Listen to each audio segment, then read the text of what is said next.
So today, we will be discussing kung ano ba itong human resource management, what is the value or importance that could bring to the organization, on we can help the organization compete successfully in this business environment, and of course, it will provide you also of the various uh, functions of human resource management and structure, composition of the HR department, and the qualifications and competencies of HR managers.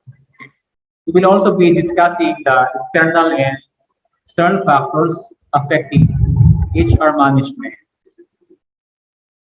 So, yun ang pag-uusapan natin. Bakit ba natin pinapag-aralan ang human resource management? Okay? Kasi, you might be thinking that ako ay isang marketing management student. So why am I going to study human resource management subject? Okay?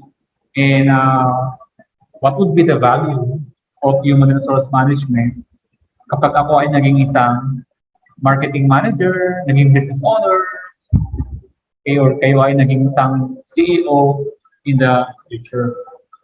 So later on, we will be able to answer that question. But before that, let us or let me share to you this question. Do you agree that people are the greatest asset of an organization? Okay. Desiree or Desiree, agree daw siya because without them, the people, no one will make the product or service, then the business will not achieve its goals. Okay, yeah, that's true. I agree with that one.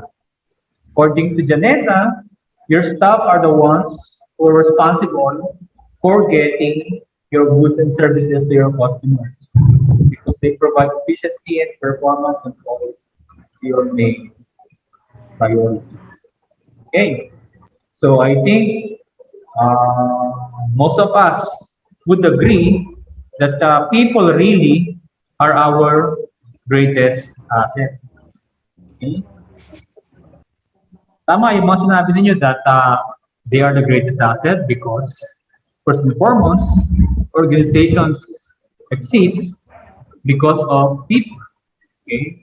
They founded the organization, the business. They are the ones who create, manufacture, provide the product and services to the customers. So therefore, if walang tao, hindi walang organization, hindi walang product. Tama yan. And they are also the one who work for the success of the company by maximizing all the skills of these people, yung kanilang mga knowledge and expertise in sa kanilang field of specialization. But even though they are being considered as the greatest asset, they could also be a liability to the organization, correct? Nakikita mo na that most of the problems that sa mga problema na napakahirap na i-solve and na i-manage of all the resources ng isang organization ay tao din. Okay?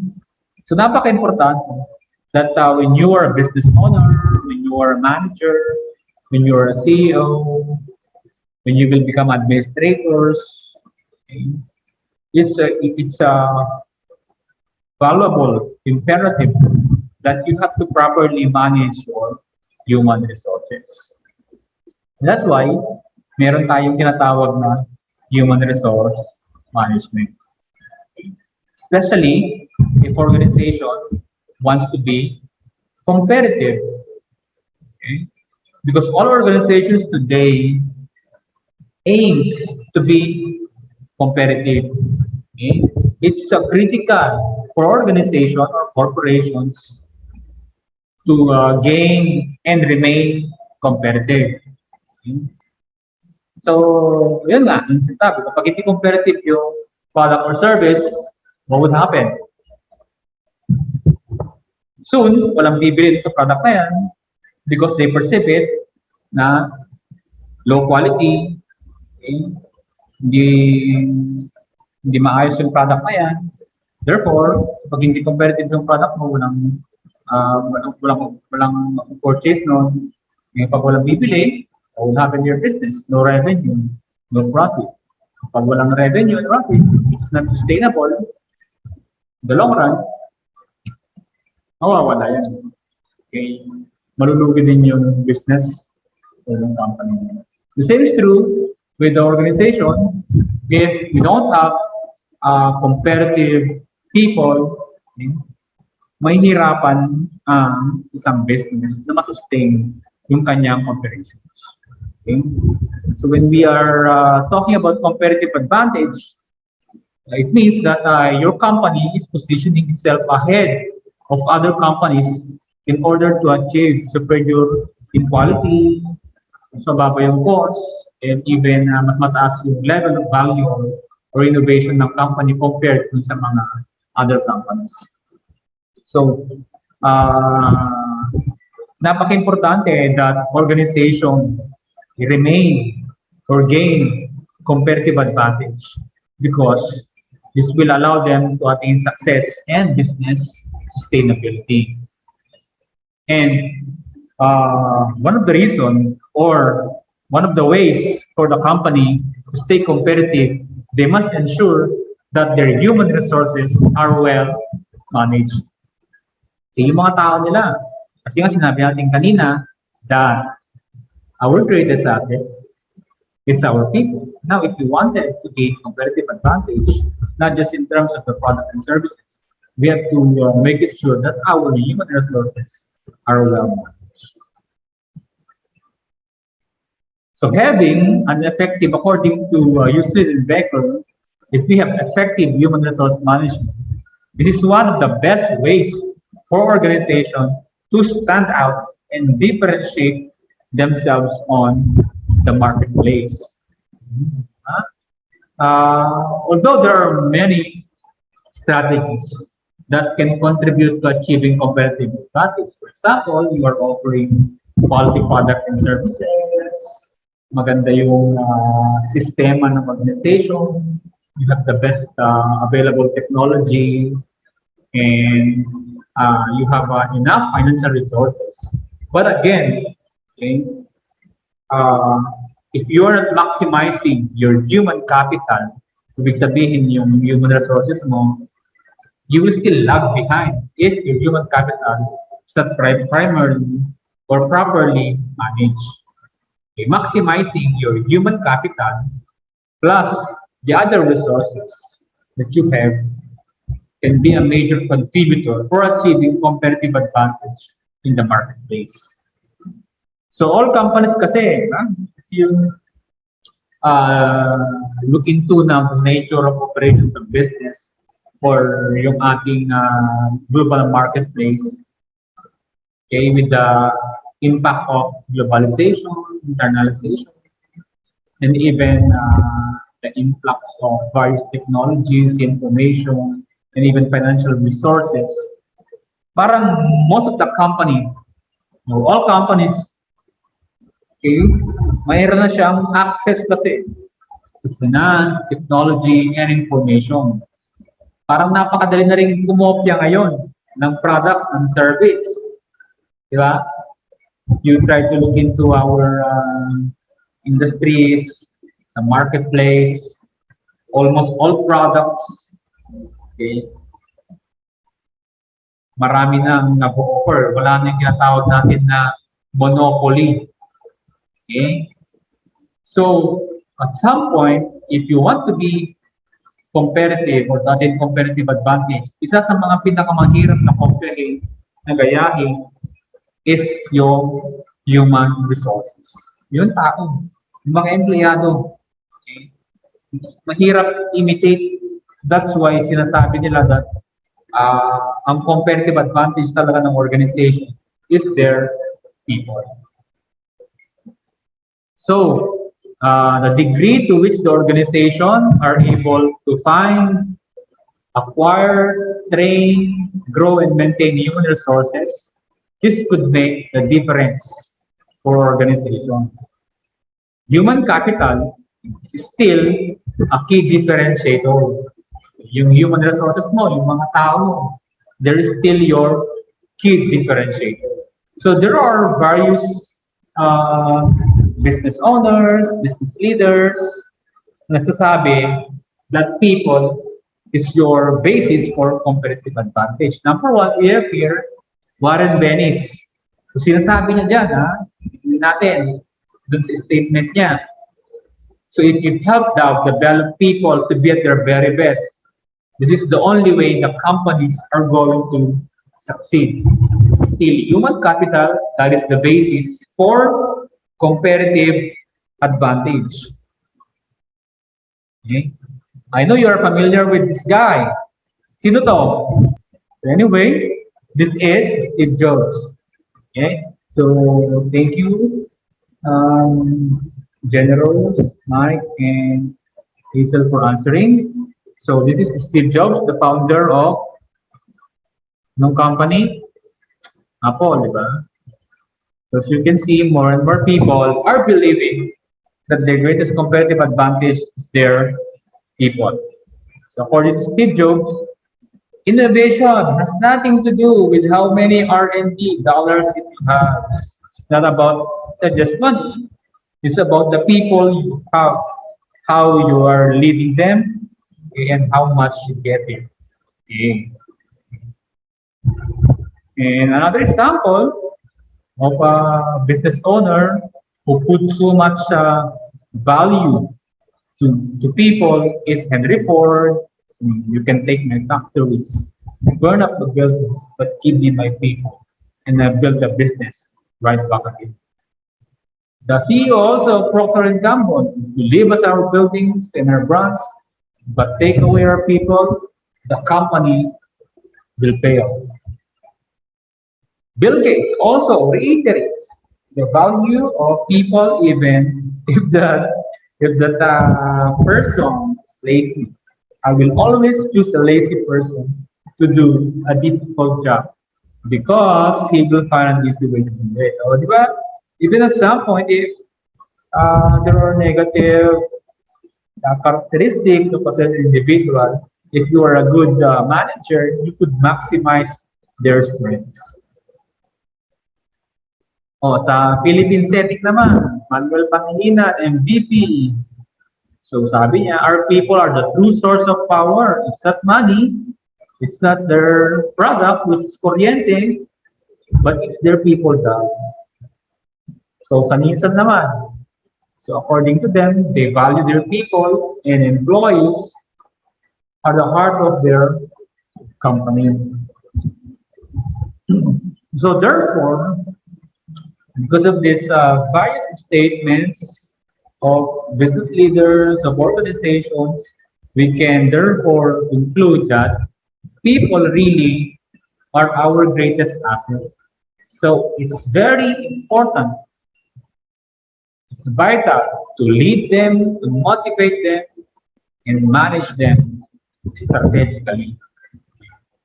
Kasi nga sila yung pinaka-source ng ating competitive advantage and for organization to be successful or achieve their vision and mission. So your people, okay, are the key to success of your business because they build and make the companies. Uh, they also they drive the strategy. They sell your products. They support the customers, and also they are the only one who can make decisions dun sa organization. So therefore, if organization wants to be competitive and profitable in today's evolving business climate, requires innovative, effective, and strategic human resource management. Okay? So, it's vital for organization itong concept ng human resource management. So, puri pa marketing manager kantong. Mamaya, explain ko sa inyo, ano, that all managers must be HR managers. And another way to prove you that human resource management practices, programs, initiatives is very important for organizations. Yung research ng isang professor from Stanford Graduate School of Business, okay, according to Jeffrey Pepper of Stanford Graduate School. Okay, these are the practices daw ng mga successful organizations over the years. So if you could look into it, makikita mo that most of these practices falls into the function of human resource management, in providing employment security, hiring people who have the right skills and abilities, creating self-managed teams. Highlight natin yung mga yan. Kaya ito yung mga to. Paying well and tying pay to organizational performance, providing extensive training skills, okay, making employees feel valued, and sharing information about organizational performance. So, napakaraming studies that would indicate the importance of aligning human resource strategies to achieving business goals and enhancing business performance. So these studies indicates that the true competitive advantage can be achieved through people and people practices of organizations. So companies that can leverage their human capital to achieve their business objectives, especially mas maganda yung kanilang growth at nagkakaroon sila ng positive results. So yung mga successful companies, they have well-defined HR practices that align with the company's business goals. Okay? And according to this study also, kapag mayroong napakagandang or well-defined HR practices, their employees stay longer, they are more competitive, and they contribute positively to the overall financial performance. Eh yung mga companies naman na walang clear people plan, they are at risk of losing or never obtaining a competitive advantage. So napakahalaga ng role ng human resource management to competitive advantage of organizations. So ano ba itong human resource management? What is human resource management? The function performed in organizations that facilitates the most effective use of people or employees to achieve organizational and individual goals.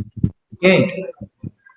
Thank you, Serena. So you can see in there the function performed in an organization. There are various functions.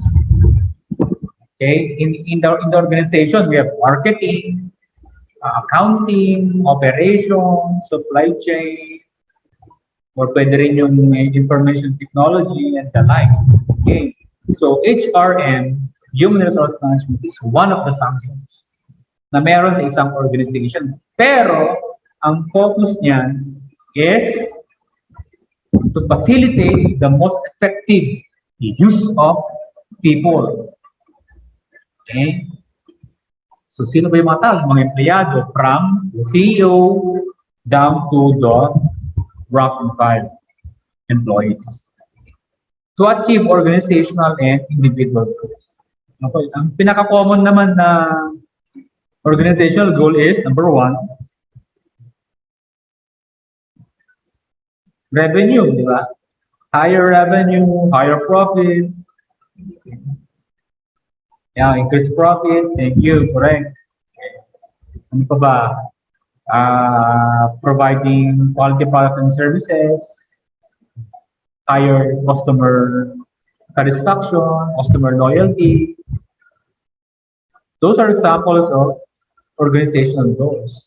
But again, on human resource management, make it sure that before we could be a or able to achieve organizational goals, we have to meet first individual goals. Ano ba ang individual goals ng mga empleyado? Unang-una, magkaroon ka ng sapat at tamang sweldo, di ba? Aside from that, ano po yung mga goals mo doon? In the company, gusto mo ding, Tap na maka-learn ka, sir. yung Tap na the learning mo, experience. ma-increase yung growth mo professionally. Correct? Ano pa? Yes, sir. Goal mo dyan, pag naging empleyado ka, naging part ka ng organization, dapat ma-feel mo na you are valued. Correct? Ano pa ba? Yung mga Yes, sir. goals na yan. Yung goal to be promoted. Imagine mo kapag isang position ka lang sa pinakamababa hanggang sa mag-retire ka, would you be motivated to perform your tasks, your duties? Gusto mo bang i-provide yung the best na service? If you are not properly paid or compensated, hindi ka binibigyan ng training and development, you don't feel valued, tapos napakaraming conflict inside the organization, would you still want to be part of the organization, to continue service to that organization? So anyway, yung sinasabi ko is, in order for organization to meet organizational goals, you have to first satisfy individual goals. Okay? And if we have a well-planned human resource management program, strategies, initiatives, we could meet individual goals. If we are able to meet individual goals, we could meet also organizational goals. So essentially, the purpose of human resource management or the goal of human resource management is to maximize productivity of organization by optimizing the effectiveness of its employees. Sila yung unang-unang minamanage yan.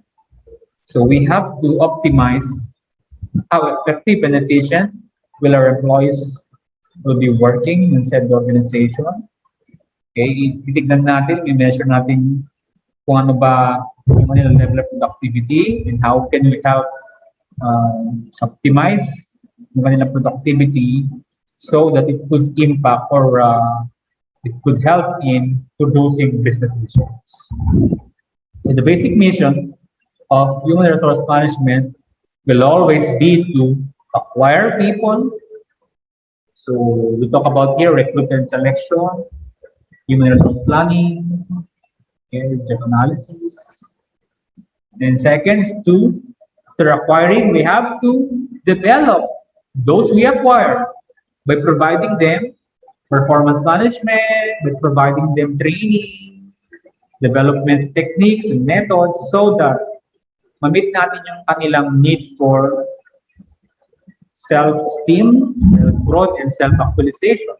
Then after developing them, we have to make sure that we retain them. Kasi sayang naman yung pera, yung mga resources, yung mga time na ginamit mo, yung nag-acquire ka, yung nag-develop ka. So we have to retain them. How do we retain them? By properly motivating them, by properly compensating them, by empowering them, and others. Titignan natin yung mga yung mga techniques na yan as we go on to our discussion. And also, you have to make it sure when you acquire, when you develop, when you retain talent or your people, we have to align it to the business. For example, all managers are in sense human resource managers. All of them are involved in recruiting, interviewing, selecting, and even recruiting, interviewing, selecting, and training their employees. And most firms, especially large organizations, they also have their own human resource department with their own top managers. And it's like what I said, when we define human resource management, we define it as a function inside the organization that facilitates the most effective use of people to achieve organizational and individual goals. Okay, so in a certain organization, especially large organizations, meron tayong mga managers in various departments. So we have marketing managers, accounting managers, or financial managers, or production managers, and others. So these managers have various or have their own main duties and responsibilities.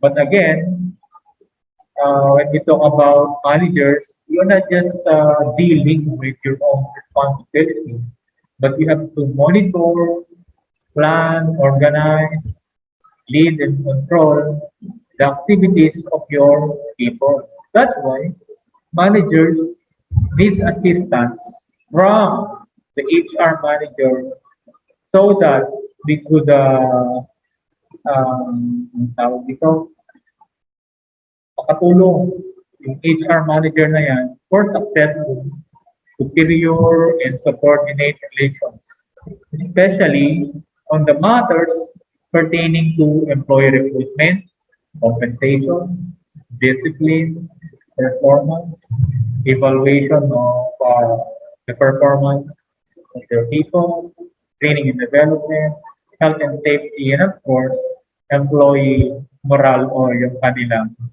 motivation. Okay. So, HR, regardless kung mga manager ka, you will be dealing with this HR activities. So, ngayon pa lang, nasa estudyante pa lang kayo, and then after ilang years, you will be graduating, and hopefully, you will become marketing manager. Still, yung HR function, gagawin mo din yan. You will be partnering with HR managers, with HR professionals. So, napaka-importante ng knowledge, ng skill along human resource management. Because all managers, regardless of the level of function, whether top, middle, or nasa lower level ka, you will be performing HR functions. So bakit important ang human resource management to all managers? Number one, as a manager, you don't want to hire the wrong person for the job. Diba? Gusto mo ba makapag-hire ng tao na hindi competent, na hindi knowledgeable, tapos hindi maganda yung kanyang ugali, hindi fit yung kanyang motivation, and even yung kanyang desire. And the same is true yung sa kanyang competencies in performing the functions na naka-assign sa kanya. Okay? Parang sa lang po, for example, in your relationship, in your romantic relationship, what happens when you love or marry the wrong person? What happens to your life? I will ask somebody. Micaela, Jill. Your Micaela. life would be miserable, sir, if you choose the wrong person. Yeah, correct. You will live a miserable life, especially pag kasal na, di ba? In the Philippine culture, kapag kasal na, medyo, malakas yung factor na titiisin mo na lang kasi kasal na kayo. Correct? Kasi mahirap na i-process dito yung divorce, yung annulment, and unlike in Western culture, very common. But here in the Philippines, in our culture, kahit na hindi ka naman saya sa relationship na yan, tinitiis mo na lang for the sake of your, for example, may mga anak kayo, di ba? Para lang hindi matawag na broken family, tinitiis mo na lang na mahalin at mamuhay kasama ang maling tao. Ganun din sa organization. if you had the wrong person for the job, it will also make the organization somehow miserable because they have to deal with it. They have to discipline this person until dumating sa point na kung hindi na talaga mag-improve, tatanggalin. So, napaka-importante ang human resource management because managers will be having this knowledge and even competence to hire the right person for the right job at the right time. Next is, as a manager, it's important because as a manager, you don't want to experience high turnover. Ano ba itong sinasabi natin na high turnover or ano ba itong turnover? Pansin ko yung mga boys, mga mahilig sa basketball. Adrian Rabanal. Sa basketball, ano ang ibig sabihin ng turnover? Sir? Sorry, sir. Hanak mahilig ang basketball. Ano maro? Okay, sport mo. Awan, sir, kasi medyo nalauwagat. Si Jan na lang. Doing events, sir. Okay, Jan Barrett. Ano ibig sabihin ng turnover in terms of basketball? Na, sir? Ha? Hindi ka dagdag lang. Sir, narigat ko yung madingig. Tutudot yan. Yan. Okay, ito ang mangagnak. Okay, Di, How about Mike? Mike Pagdilaw. Mike Pagdilaw, Hello, sir. ano ibig sabihin ng turnover sa basketball? Sila loses possession of the ball kuma, sir, in terms of basketball, sir. So, ano ibig sabihin ng turnover sa basketball? Loses possession of the ball, sir. No, sir. So, ano ibig sabihin nun? Loses Ah, possession.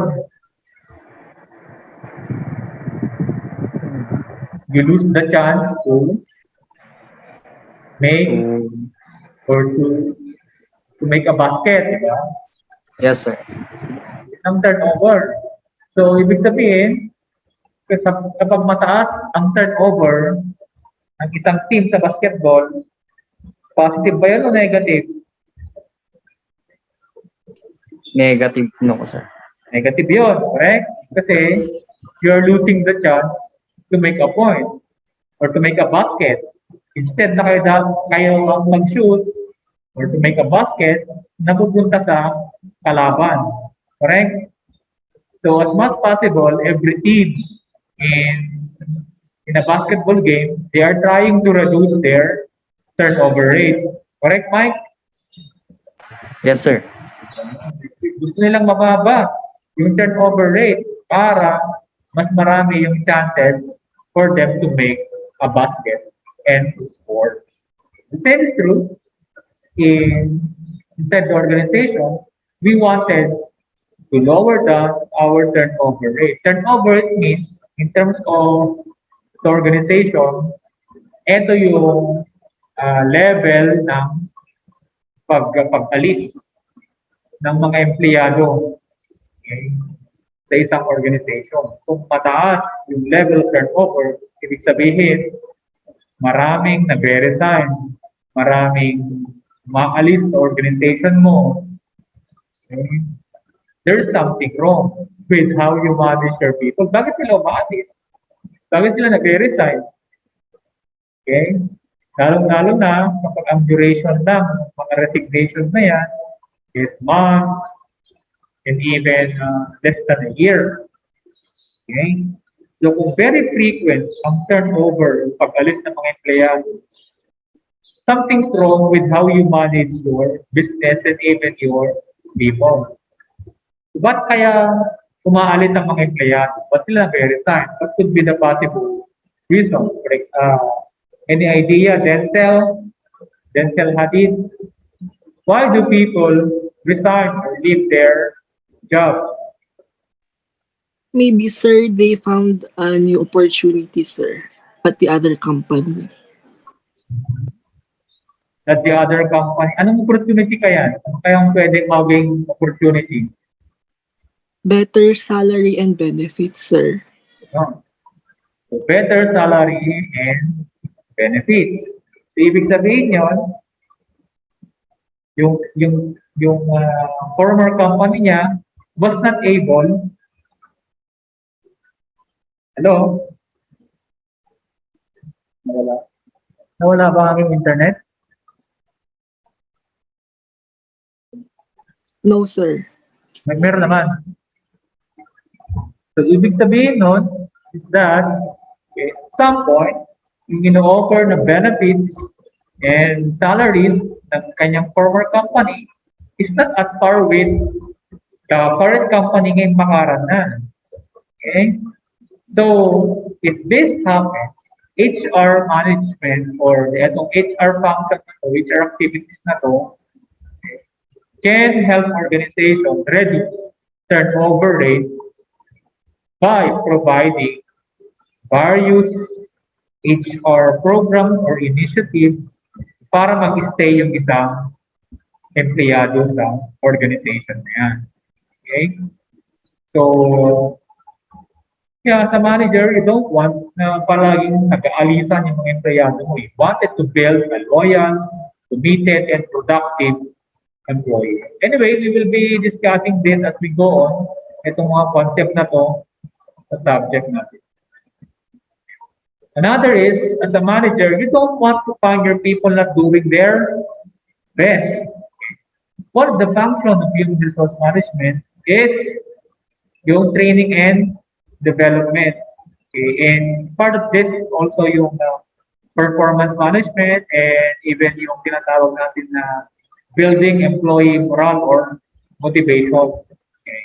So a knowledge or if a manager has a knowledge in and competencies in training, developing, and motivating yung kanyang mga tao, yung kanyang mga empleyado, okay, what would be the outcome?